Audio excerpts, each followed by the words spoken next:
from the Caribbean Climate Network and 350.org. You have arrived at the Caribbean Climate Network Climate Chats, and we are talking about climate change in our region. It's the change in climate due to fossil fuel emissions. It's real and it's affecting our ocean, air, land, and even our culture.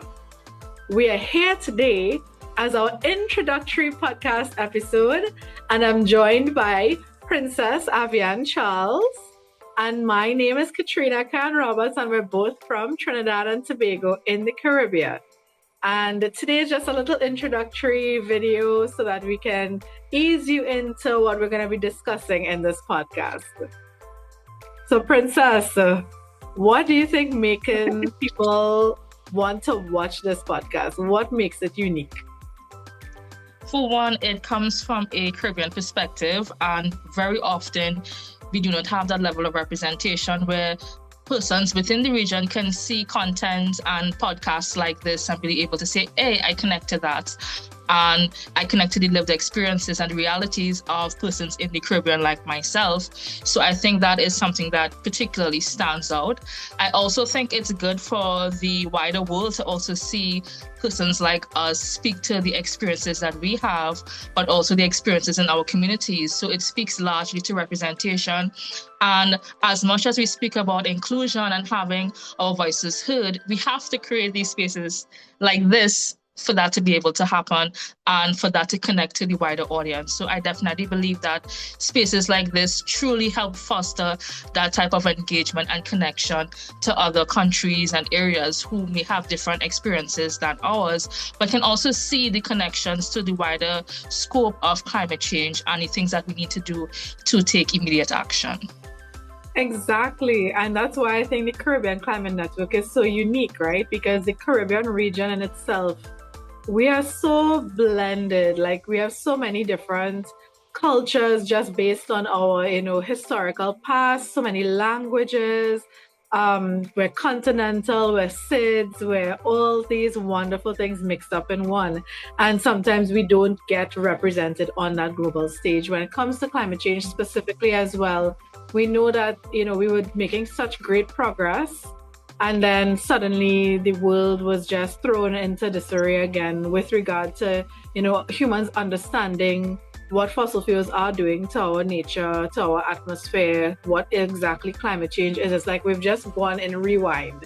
So we're hoping that this podcast is going to bring a little bit more forward-moving force so that we can see that it is really impacting our region. It's impacting not just our region, the entire world.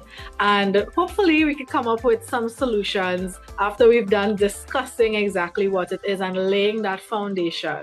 So, Princess, what else do you think, like, the climate crisis specifically is going to impact the Caribbean region? And when I think about this question, I think about just there isn't enough time for us to sit in this space and actually talk about the many ways that people's lives and communities are going to be impacted and the environment. I can definitely speak to my experience with Caribbean Climate Network, also with my experience at Girls Care through our climate justice mentorship program. And there are very key vulnerabilities that we also in the Caribbean face that pose very detrimental risks to our well-being and our livelihoods, and just our overall ability to survive in an ever-changing climate.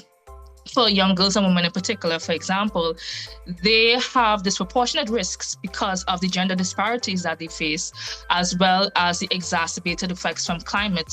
So when we think about extreme heat, when we think about flooding, when we think about drought even, these impact them differently because we also have to consider how do they access healthcare?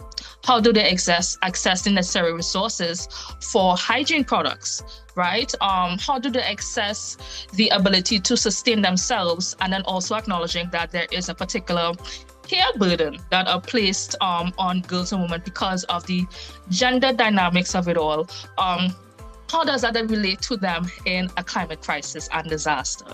And we see these burdens daily. We see these burdens in times where there is a particular disaster or very harmful event that takes place, right? And just seeing that difference in the toll that it takes on young girls and women to navigate these spaces and also consider their safety and well-being.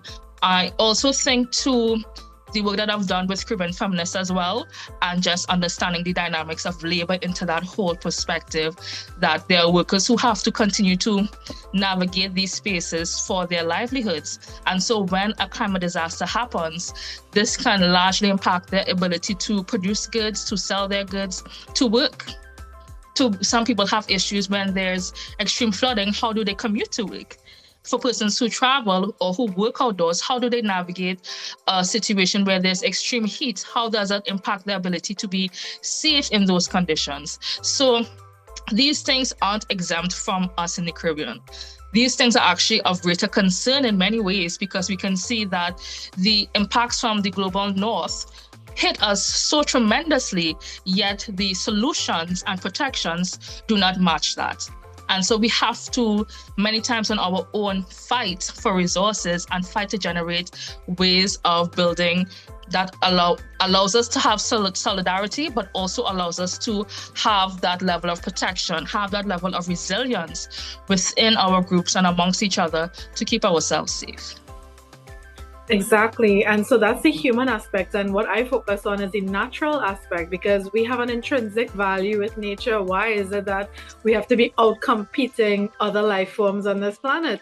So it's really that juxtaposition of nature versus human, nature versus fossil fuels, and us having this insatiable need to extract more from nature than it's supposed to. We're unbalancing that equilibrium.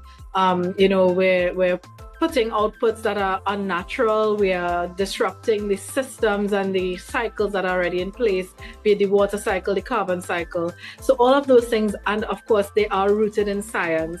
And we are hoping that science and technology and nature-based solutions are going to be the future that will help us adapt and get out of this situation that we've put ourselves in.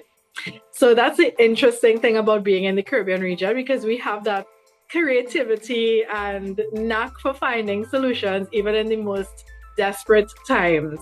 So we hope that everyone is going to enjoy our podcast. This was our little opening interview, and I hope that you'll join us next time. We're going to be talking about the causes of climate change in our next mini climate chat episode.